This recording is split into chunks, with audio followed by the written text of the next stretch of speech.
करीब 15 महीने पहले मोदी से लड़ाई के नाम पर जिस इंडिया गठबंधन का जन्म हुआ था, वो गठबंधन दिल्ली चुनाव आते आते बिखरता हुआ नजर आ रहा है। यानी कि लोकसभा में जो गठबंधन साथ साथ का नारा बुलंद कर रहे थे, विधानसभा में वही गठबंधन से हाथ का साथ छूटता हुआ दिख रहा है। ऐसा इसलिए क्योंकि आरजेडी से लेकर समाजवादी पार्टी तक और ममता बनर्जी से लेकर उद्धव ठाकरे तक कांग्रेस से हाथ छुड़ा रहे हैं। कल बक्सर में बयान देते हुए आरजेडी नेता तेजस्वी यादव ने कहा था कि इंडिया गठबंधन सिर्फ लोकसभा चुनाव तक के लिए था। ऐसे में बिहार विधानसभा चुनाव से पहले तेजस्वी का ये बयान कांग्रेस के लिए बड़ा झटका माना जा रहा है। बता दें आपको, इससे पहले टीएमसी दिल्ली में कांग्रेस के खिलाफ केजरीवाल को समर्थन का ऐलान कर चुकी है और अखिलेश यादव ने तो आम आदमी पार्टी का समर्थन करते हुए दिल्ली चुनाव न लड़ने तक का ऐलान कर दिया है।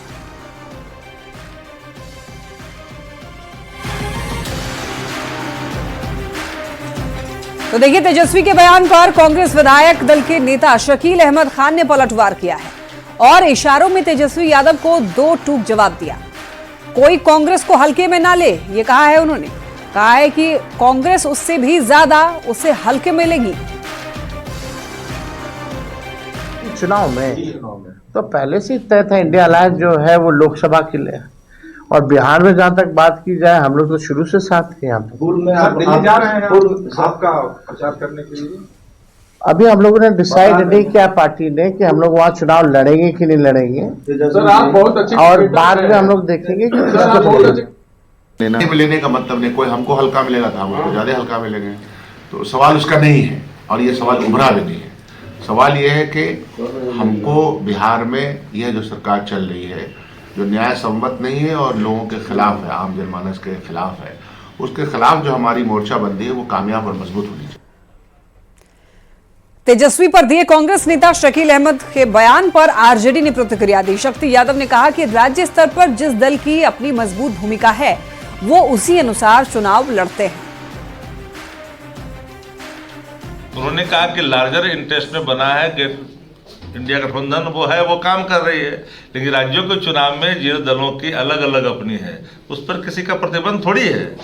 अगर जिनकी बनती है वो अपने अलायंस करके चुनाव लड़ते हैं। बिहार में गठबंधन है, बिहार में काम कर रहा है, मगर थोड़ी न कौन किसको हल्का में लेता है, कौन क्या बोलता है महत्वपूर्ण। हमने किसी भी व्यक्ति का भाव का प्रकटीकरण नेतृत्व के निर्णय का प्रतीक नहीं होता। तेजस्वी यादव के बयान और उसके बाद कांग्रेस की ओर से दो टूक जवाब दिए जाने के बाद सियासी पारा चढ़ा हुआ है। गठबंधन दलों के नेता भी अब इंडिया अलायंस की स्थिति में सवाल उठा रहे हैं। जम्मू कश्मीर के सीएम तो ऐसी स्थिति में गठबंधन को ही बंद करने की सलाह दे रहे हैं, तो एनडीए नेता भी एक सुर में निशाना साध रहे हैं। बदकिस्मती की बात यह है कि क्योंकि इंडिया ब्लॉक की कोई मीटिंग बुलाई नहीं जा रही है, तो इसमें कोई क्लैरिटी नहीं है, ना लीडरशिप को लेके, ना एजेंडा को लेके, ना आगे क्या हम रहेंगे या नहीं रहेंगे इसको लेके। अगर ये सिर्फ पार्लियामेंट इलेक्शंस के लिए था, इसको वाइंड अप करिए, फिर हम अपना काम अलग से करेंगे। कांग्रेस ने जितना लाभ लेना था इंडिया गठबंधन का वो ले लिया। अब इसके बाद जो है बर्बादी तय है। गठबंधन अब जो है तार तार हो चुका है, अब इसमें कोई भी ताकत नहीं रह गई है। कभी भी एक रूपता इसमें नहीं थी। ये परिवार से बाहर इंडिया ब्लॉक के लोग देख ही नहीं सकते। नीतीश कुमार जी ने बड़ी कोशिश की, सच्चाई है, लेकिन इनमें कभी भी सहमति किसी बात पर, देश के इंटरेस्ट में, देश के लिए इनका क्या विजन है, कोई पॉलिसी, कोई बात थी ही नहीं। देखिए, इंडी गठबंधन के लोग सिर्फ अपने स्वार्थ में, कोई गठबंधन के स्वार्थ में नहीं है, सिर्फ अपने राज्य, अपनी व्यवस्था, अपनी चिंता। ये इंडी गठबंधन का धर्म है, इसमें दिक्कत कहाँ है? सभी लोग जानते हैं। कांग्रेस पार्टी अपनी चिंता करती है, राष्ट्रीय जनता दल अपनी चिंता करती है। बिहार में खरमास के बाद मंत्रिमंडल का विस्तार हो सकता है। प्रदेश बीजेपी अध्यक्ष दिलीप जायसवाल ने कहा है कि खरमास के बाद मंत्रिमंडल विस्तार की संभावना है, लेकिन अभी इस पर कोई चर्चा नहीं हुई है, और जब चर्चा होगी तो मंत्रिमंडल विस्तार भी फाइनल होगा। बिहार में फिर से एक बार चर्चाएं तेज हो गई हैं कि मकर संक्रांति के बाद मंत्रिमंडल का विस्तार हो सकता है। तो क्या इसके लिए जो बातचीत है ऊपर के स्तर पर, तो उस पर कोई बातचीत की संभावना है या बातचीत हो रही है? देखिए, ऐसा है ना कि मंत्रिमंडल का विस्तार तो होना ही है, इसमें तो कहीं कोई ये नहीं है कि मंत्रिमंडल का विस्तार होना है और खरमास के बाद निश्चित रूप से इस पर चर्चा चलेगी। तो इसीलिए लोग अंदाज लगा रहे हैं कि मंत्रिमंडल का विस्तार होगा, लेकिन ये तो विस्तार होना ही है और खरमास के बाद इस पर चर्चा भी चलेगी। तो बिल्कुल हमारे साथ भाजपा के प्रदेश अध्यक्ष दिलीप जायसवाल थे। कैमरा पर्सन मनीष जुनेजा के साथ शैलेंद्र, न्यूज़ 18 पटना। विधान परिषद के लिए जेडीयू उम्मीदवार ललन प्रसाद ने आज नामांकन किया और नामांकन के समय सीएम नीतीश, डिप्टी सीएम सम्राट चौधरी, विजय सिन्हा और एनडीए के कई और नेता भी मौजूद रहे। सभी नेताओं ने एनडीए की एकजुटता का संदेश दिया।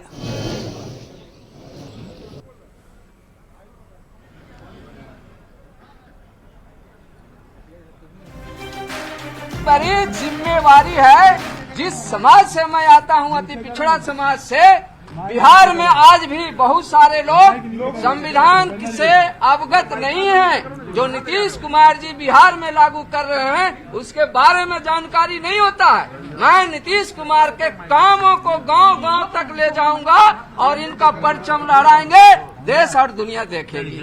एनडीए में एक कार्यकर्ता को आदरणीय मुख्यमंत्री नीतीश कुमार जी ने, एक समता पार्टी के कार्यकर्ता लगभग 30 वर्षों से समता पार्टी और जनता दल यूनाइटेड में काम करते रहे, उनको प्रस्ताव किया। हम लोगों ने, सभी लोगों ने समर्थन। मंत्रिमंडल बहुत बधाई और एक साधारण कार्यकर्ता को सदन तक पहुंचाने का ये असाधारण कार्य माननीय मुख्यमंत्री नीतीश कुमार जी ही कर सकते हैं। अब देखें किस तरह से एक साधारण कार्यकर्ता को सदन तक पहुंचाने का काम हमारे नेता ने किया।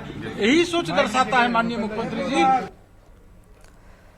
खबर पटना से, जहां पर देखिए खुदाई के दौरान एक और शिवलिंग मिला है और ये शिवलिंग भी 500 साल पुराना बताया जा रहा है। स्थानीय लोगों का कहना है कि यहां पर आसपास 7 शिवलिंग हैं। लोगों ने मठ की जमीन पर घर बना लिया है, इसीलिए सभी शिवलिंग जमीन में दब गए हैं। अभी पिछले सप्ताह ही यहां पर खुदाई में एक शिवलिंग मिला था।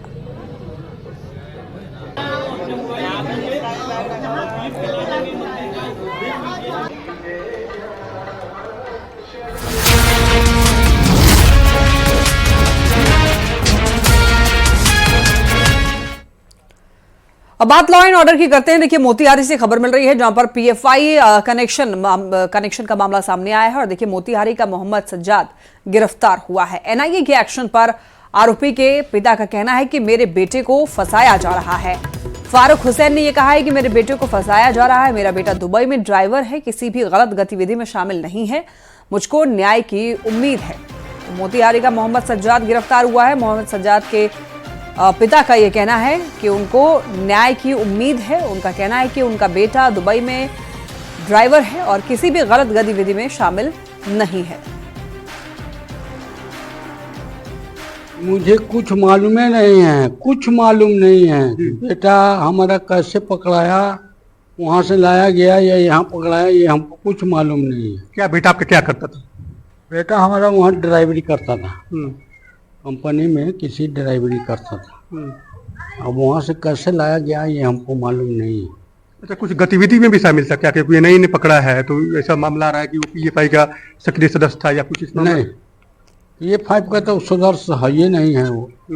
या कोई भी चीज में वो गलत चीज में हम अपने टाइट रहते थे कि ये गलत काम मत पड़ना। हम हराम का रोटी नहीं खाते हैं, हलाल का खाते हैं। बिहार के सबसे बड़े अस्पताल और कॉलेज पीएमसीएच के हॉस्टल में देखिए आग लगने की घटना की जांच में एक बहुत बड़ा खुलासा हुआ है। पुलिस को फर्जीवाड़े से जुड़े हुए कई अहम सबूत मिले हैं। अब पुलिस और डॉक्टरों की टीम जांच में जुटी है। पीएमसीएच प्रबंधन मामले को लेकर केस दर्ज करवा सकता है। दरअसल पीएमसीएच के चाणक्य हॉस्टल के एक कमरे में मंगलवार की रात आग लग गई थी और इस घटना की जांच के दौरान पुलिस को कमरे से 10 लाख के जले हुए नोट, नीट यूजी के कई एडमिट कार्ड और एमबीबीएस के जले हुए ओएमआर शीट मिले हैं। जिस कमरे में आग लगी है वो कमरा समस्तीपुर के रहने वाले अजय कुमार के नाम पर है। Ajay Kumar PG pass out है और उसने जबरन 2-3 कमरे पर कब्जा जमाया हुआ है। 6 महीने पहले ही कमरा खाली करने के लिए उसे कहा गया था। है ना, नोट तो सामने दिखा, शराब की बोतल भी सामने दिखी। तो क्या लगता है सर कि वो यहाँ पे कुछ गलत फर्जी तरीके से ये मैं कैसे कह दूं, ये मेरी जानकारी में नहीं है। धनबाद से एक बड़ी खबर, मधुबन थाना क्षेत्र के बीसीसीएल गोविंदपुर एरिया 3 अंतर्गत नया आउटसोर्सिंग हिलटॉप कंपनी परिसर बना रण क्षेत्र। कंपनी द्वारा काम शुरू करने पर रैयत ने विरोध किया और आपको बता दें कि झड़प भी हुई, दोनों ओर से गोली चली, दर्जनों बम फेंके गए और बीते दिनों गिरिडीह सांसद सीपी चौधरी ने कंपनी का काम रैयतों के मांग पूरा किए बिना शुरू नहीं करने को कहा था, लेकिन कंपनी ने आज काम शुरू कर दिया, जिसके बाद हालात बिगड़ गए। तस्वीर आप ये देख सकते हैं, दोनों ओर से गोलियां चलाई गई, बम फेंके गए और आपको बताते चलें हालात वहां पर काफी ज्यादा संवेदनशील है। आउटसोर्सिंग कंपनी रण क्षेत्र बन गया। देखिए जिस तरीके से ये बम जो है फेंके जा रहे हैं, उसके बाद की ये तस्वीर आपको दिखा रहे हैं किस तरीके से धुएं का जो गुब्बार है वो उठता हुआ दिखाई दे रहा है। एक्सक्लूसिव तस्वीरें आपको ये दिखा रहे हैं। कंपनी ने आज काम शुरू कर दिया, जिसके बाद हालात काफी ज्यादा बिगड़ गए। नोएडा पुलिस ने एक बड़ी कार्रवाई की है। आपको बताते चले कि गे डेटिंग ऐप के जरिए लोगों को फंसाकर रुपए ऐंठने वाले गैंग पर एक्शन हुआ है। पुलिस ने 4 लोगों को गिरफ्तार किया है। आरोपियों ने पूछताछ में यह बताया है कि ग्राइंडर ऐप के माध्यमों से पुरुषों की आईडी बनाने, फिर लोगों से बातचीत करते थे और मिलने के लिए बुलाकर रुपए वसूली किया करते थे। आरोपियों से करीब 13,000 रुपए, पैन कार्ड, आधार कार्ड बरामद किए गए हैं।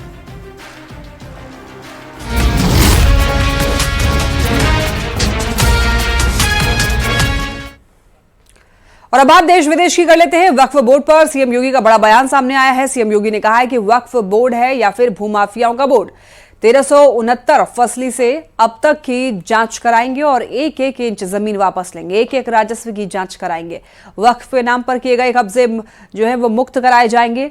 सर्जरी एक बार होगी और उस सर्जरी के लिए हमें तैयार रहना है। तो सीएम योगी आदित्यनाथ ने यह कहा है कि वक्फ जमीन जो है उसकी जांच कराई जाएगी। तो वक्फ बोर्ड को लेकर के सीएम योगी का ये कहना है कि सर्जरी एक बार होगी और उस सर्जरी के लिए हम लोग तैयार हैं। अब देखिए सीएम योगी के बयान पर वार पलटवार भी शुरू हो चुका है। यूपी के सीएम योगी आदित्यनाथ का एक बयान सामने आया है, जिसमें उन्होंने वक्फ बोर्ड पर तनकीद करते हुए कहा कि ये वक्फ बोर्ड है, ये भूमाफिया है और एक एक इंच जगह वापस ली जाएगी। उन पर शिक्षण संस्थान या गरीबों के लिए मकान बनाए जाएंगे। ये किसी भी संवैधानिक पद पर बैठे हुए व्यक्ति के लिए एक शर्मनाक बयान है, क्योंकि वक्फ बोर्ड पार्लियामेंट से पास शुदा एक वक्फ एक्ट के तहत बना हुआ है। 1970 का गजट मौजूद है। 1970 में जो जमीनें सरकार ने, तत्कालीन सरकार ने पंजीकृत करके वक्फ बोर्ड को दी हैं, वही जमीन वक्फ बोर्ड के पास है। जमीन वक्फ बोर्ड जो है अपने पास से कोई जमीन नहीं हथिया सकता, क्योंकि उसके पास ऐसी कोई पावर नहीं है। इनको समझना होगा कि जो वक्फ सिस्टम की जो असंवैधानिक अराजकता है, उसको संवैधानिक प्रतिबद्धता के फ्रेमवर्क में लाना होगा, क्योंकि एक के बाद एक जो चीज़ें आ रही हैं उससे समाज में अलग अलग तरह का वक्फ के सिस्टम को लेकर के कंफ्यूजन भी है और आक्रोश भी दिखाई पड़ता है। इसलिए उसको एक जो असंवैधानिक अराजकता है उसको संवैधानिक प्रतिबद्धता के फ्रेमवर्क में लाना होगा। प्रवासी भारतीय सम्मेलन के दौरान पीएम मोदी ने कहा कि ये भारत में उत्सव और त्योहारों का समय है। महाकुंभ जैसे बड़े आयोजन के दौरान प्रवासी भारतीयों की मौजूदगी इस धार्मिक और आध्यात्मिक भावना को और मजबूत कर रही है। Friends, this is a time for vibrant festivals and gatherings in India. In just a few days, the Mahakumbh will start in Prayagraj. The festival of Makar Sankranti, Lohri, Pongal, and Magh Bihu are also coming up. There is a joyful atmosphere everywhere. Further, it was on this day in 1915 that Mahatma Gandhi ji came back to India after a long stay abroad, your presence in India at such a wonderful time is aiding to the festive spirit. Prayagraj में CM Yogi Adityanath ने साधु संतों से मुलाकात की और संतों ने CM योगी का स्वागत किया। महाकुंभ के आयोजन को लेकर संतों ने सीएम योगी का आभार भी जताया।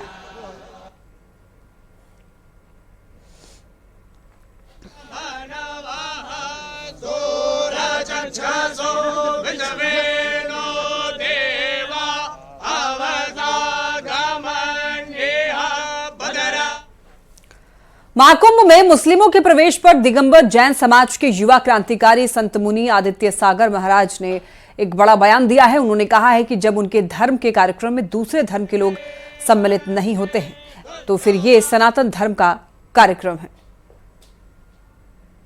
कोई आपके धर्म में इंटरफेयर नहीं करता है तो आप भी ना करें, और कोई जब आपके धार्मिक अनुष्ठानों में विघ्न नहीं करता है तो आप भी ना करें।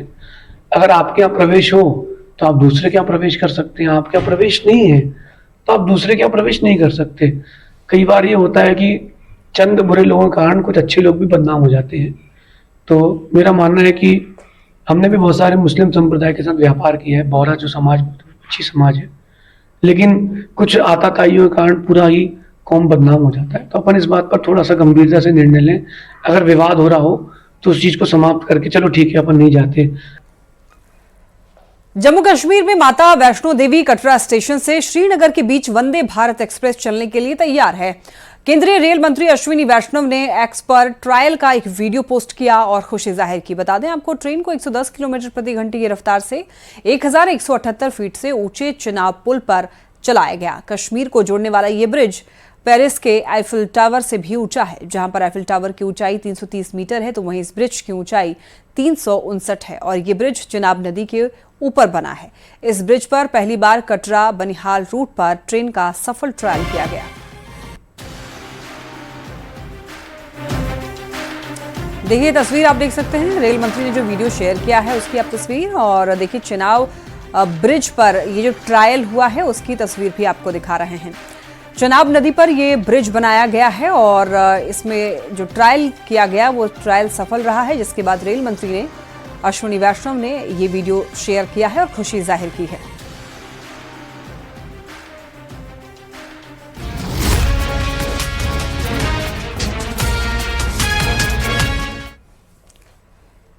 और अब बात कर लेते हैं मनोरंजन की। देखिए मशहूर गीतकार मनोज मुंतशिर ने उनको मिल रही धमकियों को लेकर सोशल मीडिया साइट पर पोस्ट किया है और जिसमें उन्होंने लिखा है कि अगर सनातन के लिए आवाज उठाने का इनाम मृत्यु है तो सहर्ष स्वीकार है। उनका कहना है कि मैं निडर हूं, निश्चिंत हूं, लेकिन इस हिट लिस्ट में बाकी जो भी नाम है आशा करता हूं भारत सरकार उनकी सुरक्षा का प्रबंध करेगी। कोई जिक्र क्या इस्लाम में है? 5 सवाल 1 जवाब नहीं।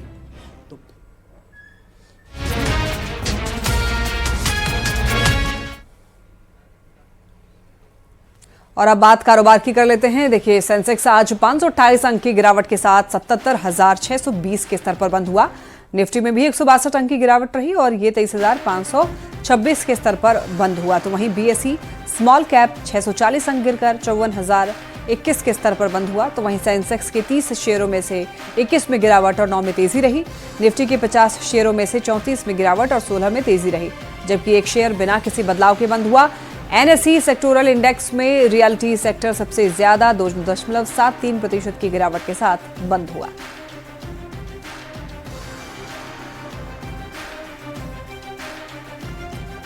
इसी के साथ इस बुलेटिन में इतना ही। खबरें लगातार जारी है, आप देखते रहिए न्यूज़ 18।